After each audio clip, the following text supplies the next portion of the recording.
I knew something was wrong the moment my weekly risk summary landed in the company group chat labeled Team Memes and Taco Polls. No subject, no explanation.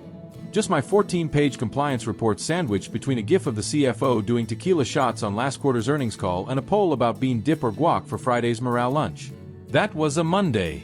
By Tuesday, the CEO had called an urgent morale-boosting all hands and sent an invite with no agenda, no context. Just bring your smiles in the subject line like we were about to get matching teas and bond over Q3 numbers served like diner pancakes. And I went, because I always go. I'm the VP of Risk and Compliance, which apparently means being office furniture with a pulse. Invisible until everyone's drowning and then suddenly you're Noah, the Ark, and a hotline to God rolled into one. But don't speak. Don't interrupt. Don't say words like illegal or criminally negligent unless you want to be transitioned out. I took notes at every meeting. I flagged anomalies others ignored. I highlighted mismatches between invoice dates and vendor creation logs. I forwarded, logged, archived, smiled, nodded, told I was overthinking by the man who once filed expense reports with clip art cartoons. Honestly, I was exhausted, the kind of tired that makes your bones feel older than your parents. But quitting would mean living with the knowledge that I'd seen the rot and walked away. So I stayed. I stayed when they blew off my memos. I stayed when they reassigned my assistant mid-project for some supposed agility boost. I stayed when my monthly brief was shrunk to a bullet on someone else's slide. I stayed when the CTO asked if compliance was more of a suggestion or just a vibe, like ethics were something you spritzed on before an interview. And while we're here, before this corporate Greek tragedy goes full opera, quick thing. If you've been watching these stories and haven't hit subscribe or dropped a like, now's the time. It helps more than you know. Our team runs on caffeine, righteous legal rage, and those tiny thumbs-up dopamine hits. So hit the buttons before this tale gets any more unhinged. Right, where were we? Havix Technologies, glorified tech unicorn, internally nicknamed HalLuke by the few employees still clinging to sanity and stock options. They were riding a streak of wins, flashy quarterly growth, a PR-friendly deal with a crypto-adjacent AI startup, and a CEO who once said on record that transparency is the new profit. What he meant was translucent, like punch in a church basement. Looks clear until you drink and black out. Culture. A charming mashup of move fast, break everything, and surprise, we deleted the audit trail. Someone once printed the internal whistleblower policy and tacked it on the break room dartboard. HR thought it was relatable. My job was simple in theory. Don't let them burn the place down too loudly. Quietly mop up behind the clown parade. Document everything. Say nothing. Until one day I was digging through vendor contracts and found a file named Archive Q1 Retry Final PDF. The kind of naming that screams someone tried to cover something up. Inside was an invoice trail tied to a company that didn't exist 6 months ago, yet had billed us $380,000 in consulting fees. The listed address? A vape shop 2 blocks from the CEO's condo. I flagged it. No reply. The email bounced once, then reappeared in my sent folder marked read. No action. Just silence. That's when I stopped hoping they'd do the right thing. That's when I began copying everything. Encrypted thumb drive, labeled birthday photos, hidden inside a fake folder of old yoga class videos I downloaded off YouTube. I didn't know the end game. I didn't need to. I just knew a reckoning was coming. Disguised as a morale event wrapped in a smiley face memo punctuated by guac. There were 216 people on the all hands. I know because I counted. The CEO monologued over stock photos and techno-hold music about leadership realignment and tough choices in the tone of a man ordering a second espresso martini on someone else's tab. I'd heard it all before. McKinsey euphemisms for layoffs. This time he looked straight into the camera. Some roles, while once important, have become inflated, decorative, symbols of a slower past, he said, and then laughed that thin, smirking laugh. We're starting with a little spring cleaning. He paused. Miranda Price, VP of Risk and Compliance, has been let go effective immediately. We thank her for her service. The chat went nuclear. Grimacing faces, shocked emojis. Wait, what? And WTF is happening? A few brave souls typed muted thank yous or cautious, you'll be missed, S. Most said nothing. HR's feed froze. Blank-eyed deer in MacBook headlights. I didn't speak. I didn't flinch. I smiled that funeral smile you wear when the casket's closed, but you know the dirt still stinks. I unclipped my Havoc's badge, methodical and quiet, slipped it in my pocket, grabbed my water bottle, notebook, and the small silver thumb drive labeled Yoga Retreat 2022. I stood, walked out of frame, and clicked Leave Meeting. Once the door shut behind me, I sat on the hallway bench like it was a bus stop in hell. No crying, no raging, just slow, even breaths. I pictured myself still in the room, enduring one more pointless PowerPoint, except now I was free. Not safe, not okay, but free in the way a condemned building is free, rubble of potential. My phone buzzed with co-worker pings. Half sympathy, half panic. One Slack read, "Holy, do we have a compliance department now?" I drove home in silence. No music, no news, just the low hum of tires and the faint throb of betrayal in my temples.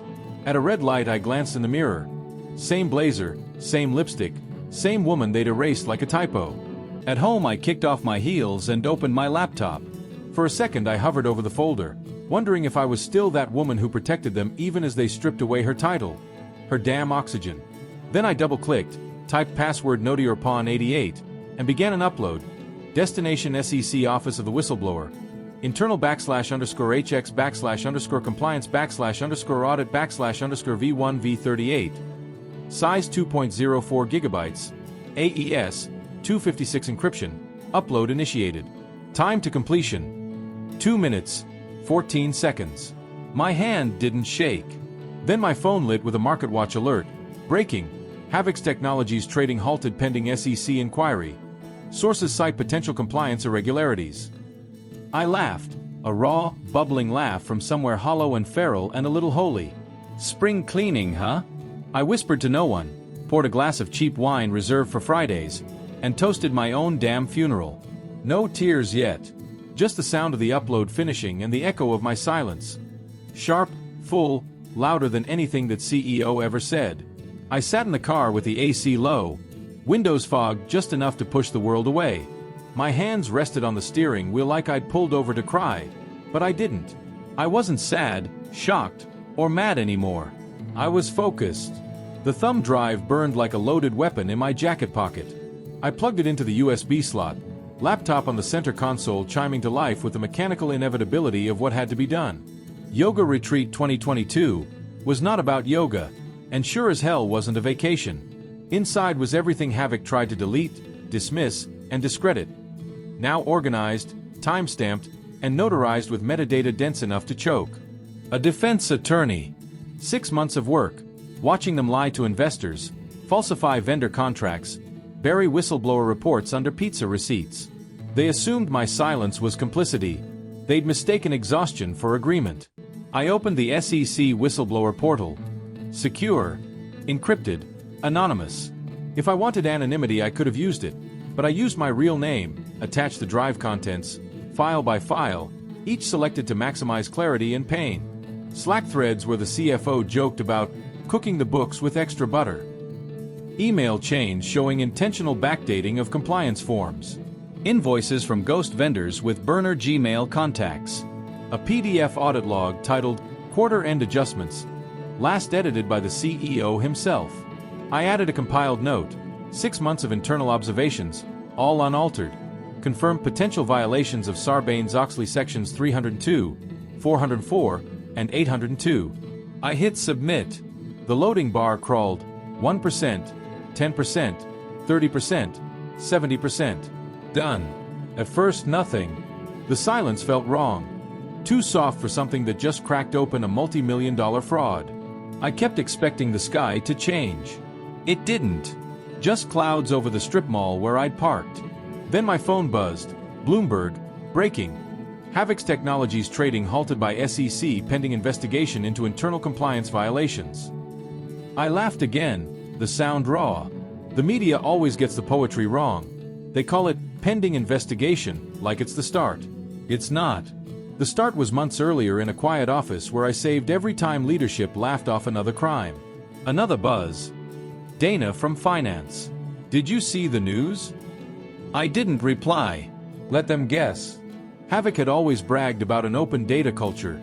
They just didn't expect openness to bleed. I sat in the suite, awful calm after the first domino fell. Part of me thought I should cry. Part of me thought I should run. Neither felt right. I unwrapped a granola bar with methodical fingers and took a bite. I wasn't scared. I'd lived in fear so long that when it ended I felt a reset, not relief. The media would spin it. The board would panic. The CEO would rage. HR would clutch pearls and act like none of this was new. But I'd crossed the line. I wasn't an employee anymore. I was their consequence. Back at Havoc, the panic was immediate and stupidly loud. Digital shrieking from Slack servers. I wasn't there, but I knew the script. CEO called an emergency board meeting to feel like the Succession extra he thought he was. Assistant sent all-caps calendar invites about urgent stakeholder alignment. Legal clawed through drives hunting a ground zero. They pulled compliance folders and found permissions I'd set months ago. Other files were dummy shells pointing to versions stored elsewhere. Not deleted, not destroyed, just not theirs anymore. One senior attorney pinged my old Slack handle. Miranda, we're seeing inconsistencies in Q2 filings. Can you clarify? The reply bounced. No Miranda here. Just ghosts and gigabytes.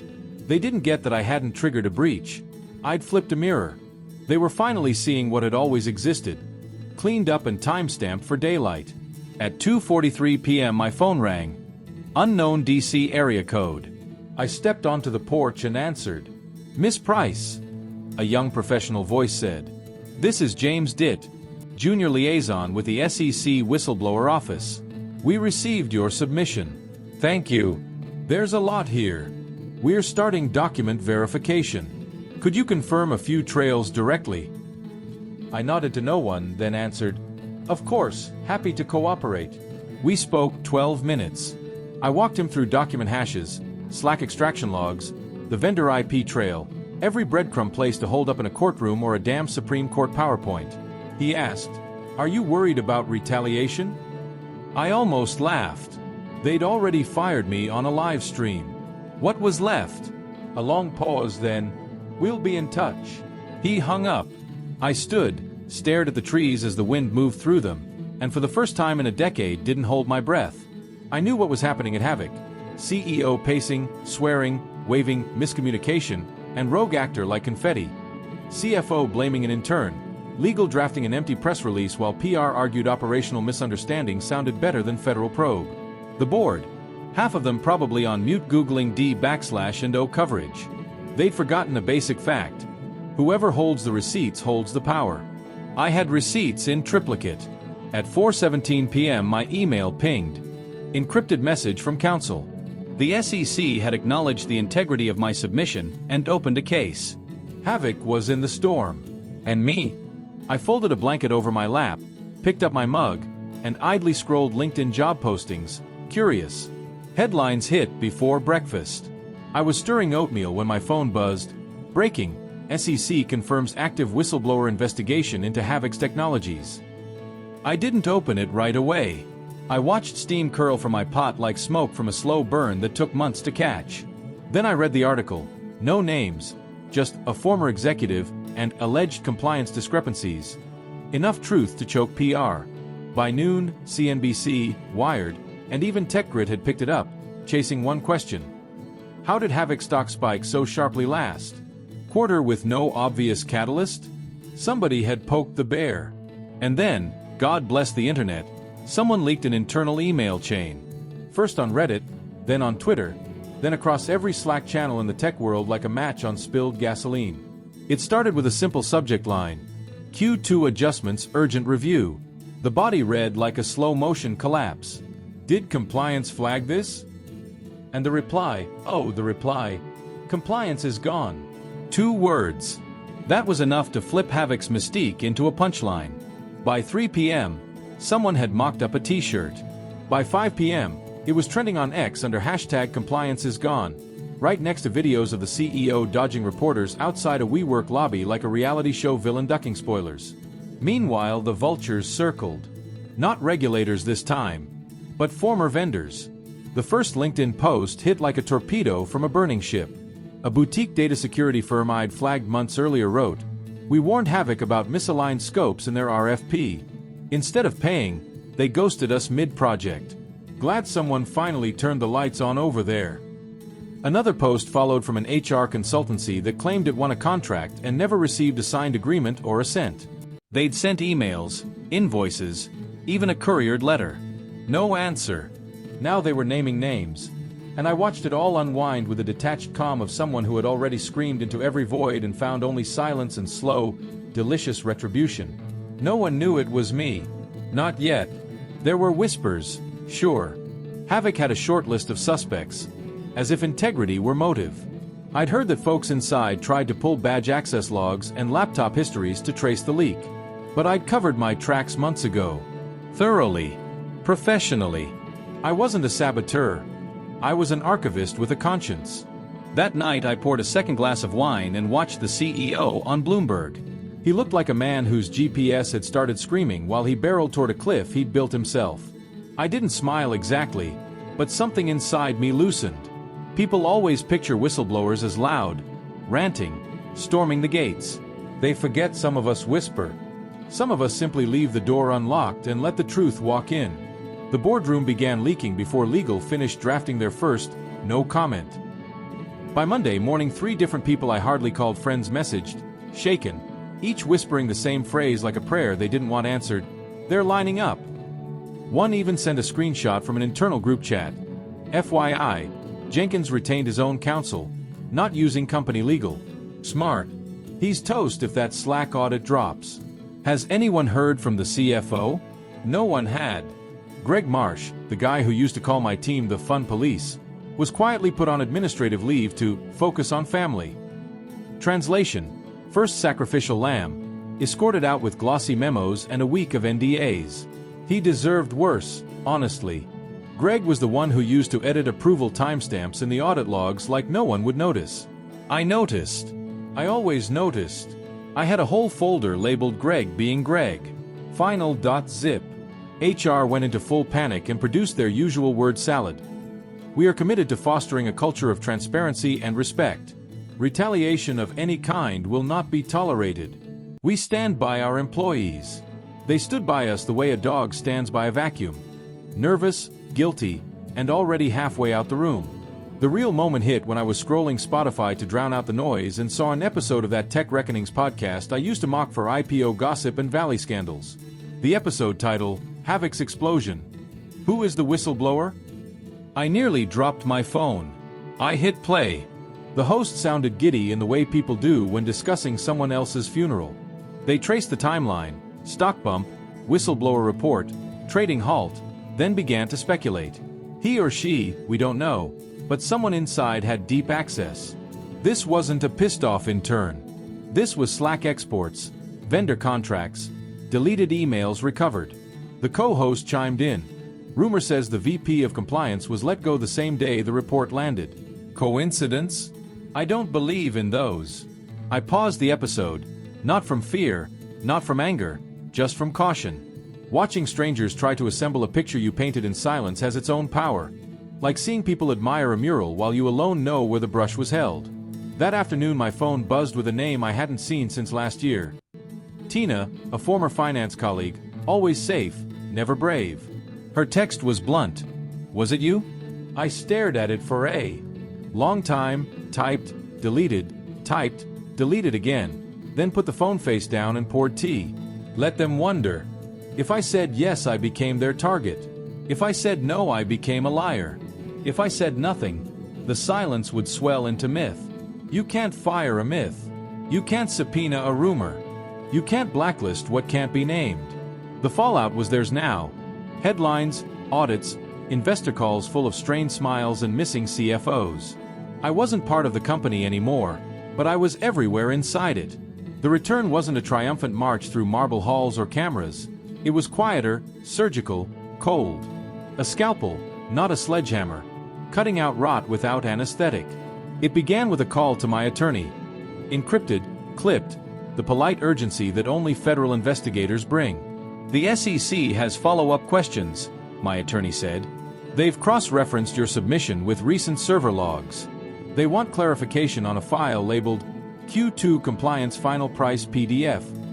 It landed in my chest like a skipping heartbeat. I knew that document. I'd signed it during an April review meeting, detailing vendor due diligence controls and the gaps needing closure before the next investor report.